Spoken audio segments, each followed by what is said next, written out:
Dr. Lincoln, a jurisprudência ela tem tido uma resistência muito grande em classificar ORCRIMs, organizações criminosas. Mas, em contrapartida, os noticiários, volta e meia, colocam tudo como ORCRIM. Primeira pergunta, existe mesmo essa dificuldade em condenar e tipificar pela Lei 12.830 de 2013 as organizações criminosas? Se existe, qual seria uma alteração legislativa adequada para que a gente pudesse tipificar essas facções criminosas e organizações criminosas na Lei 12.830, na Lei 12.850? Que é de 2013, de 2013. Né? Então a gente já tem mais de uma década da lei, da vigência da lei. Veja, eu acho que o problema, isso é uma opinião pessoal minha, tá? Não é nem da minha equipe, inclusive. Eu acho que o problema não é de legislação.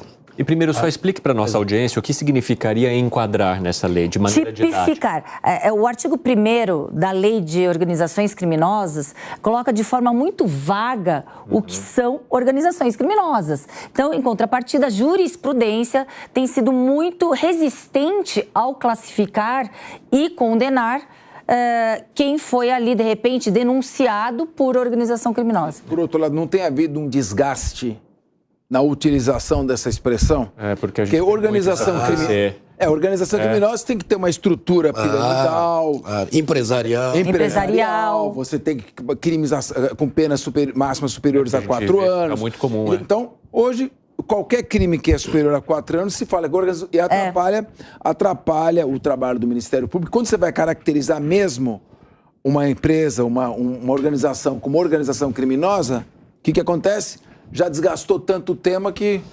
Interessante. Por favor, promotor.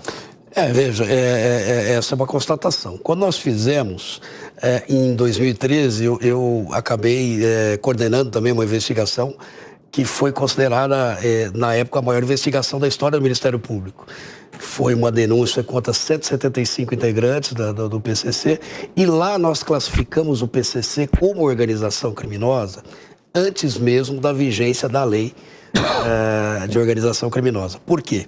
Porque a Convenção de Palermo já estava vigente. Já estava vigente. Então, se você pegar a minha denúncia, por exemplo, ela está classificando o PCC como organização criminosa nos termos da Convenção de Palermo. Embora a tipificação legal fosse quadrilha urbana. Poxa, mas você perdeu tempo de fazer uma denúncia de 860 páginas,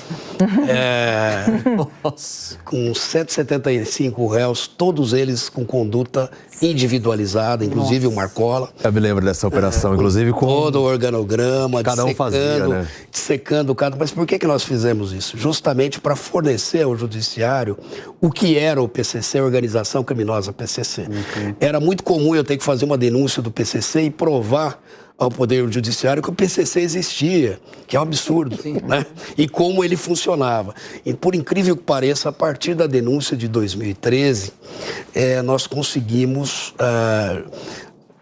juridicamente, né, comprovar a existência do PCC, de tal sorte que um colega no Distrito Federal delegado, que foi meu aluno na Toledo, na época, inclusive, o doutor, você me manda a denúncia? Mandei. Por quê? Pegamos um estatuto e pegamos vários documentos do PCC com integrante aqui do DF.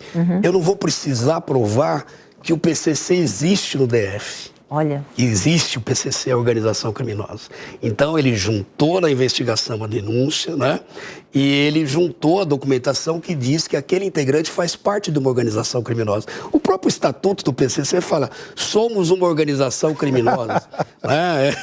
O estatuto foi reformado, não somos uma facção qualquer, somos uma organização criminosa. Eles mesmos se autodenominam. Mas, claro, que a partir do momento que você tem juridicamente comprovado, através de um processo, a existência dessa ORCRIM, então, quando você lá na Baixada Santista, por exemplo, você, numa ação policial, você consegue apreender documentos e objetos que ligam aquele integrante à facção, aí ele já vai ser preso e provavelmente processado por ter se associado a fazer parte de uma organização criminosa, que já existe, né? Mas é uma dificuldade, né? Não é fácil. Então, na sua opinião, o que a Lei 12.850 de 2013, que é a lei das organizações, poderia ser implementado, ser melhorada, para que a gente não tivesse tantos problemas nessa condenação, tipificação e até na denúncia? Então, eu volto a dizer que eu não acho a lei ruim. Ah, não? Né? Eu acho que é ruim a interpretação que os tribunais deram dela, viu, doutora? E, na verdade, as prisões ocorrem. Eu acho assim, né? Que a dificuldade é executar a lei. Aliás, o que de resto no Brasil é muito comum, né? Se a gente for pegar bem Constituição Federal, Estatuto da Criança e do Adolescente e a própria Lei 12.850, a gente tem dificuldade em executar. Eu sou contra, por exemplo, você nominar a facção ou organização dentro da lei. Inclusive, isso era um anteprojeto do Moro, né, na outra lei, né, de crime organizado. Eu sou contra, porque, aliás, não é nem de boa técnica, me parece que legislativa, né?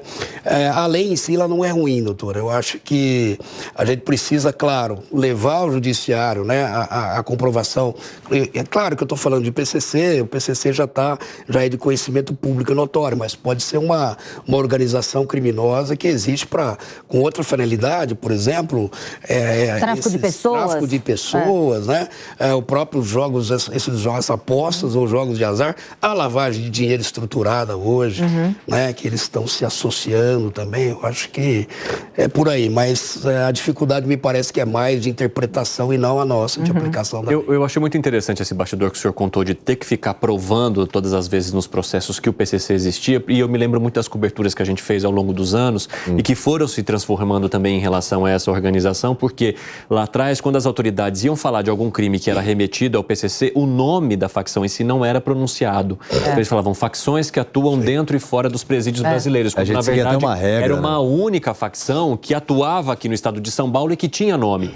O que o senhor entende também que na visão política foi se alterando para que essa prova, esse nome que vocês encontraram para poder condenar essas pessoas, de fato chegasse a todo mundo, de fato ficasse conhecido? Me parece que essa primeira opção da imprensa, e foi uma opção geral, ela se deve até ao sequestro, né, do repórter que em rede nacional teve que divulgar, enfim, a existência dessa facção. Ou seja, não vamos falar para não valorizar. Exato, assim como às vezes em crimes de sequestro ou algo parecido. Mas me parece que hoje, né, e eu estou falando, claro, no que eu conheço, que é o PCC, não dá para negar que o PCC é uma máfia, ele tem todos os requisitos de máfia, infelizmente. Né? Nós estamos diante de hoje de uma organização transnacional mafiosa. E eu acho que a imprensa não pode fechar os olhos para isso, né? Seria negar a realidade. Nós já temos inúmeras condenações a esse respeito, mas se você pegar, por exemplo, o interrogatório do Marcolli, ele diz que ele não pertence a facção alguma, ele até nega ser líder de facção. Né?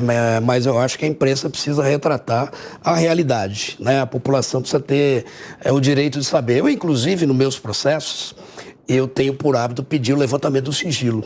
Né? Claro que todos eles a maioria deles são contra a facção criminosa, o PCC. E eu acho que a população, a imprensa, precisa saber o que acontece.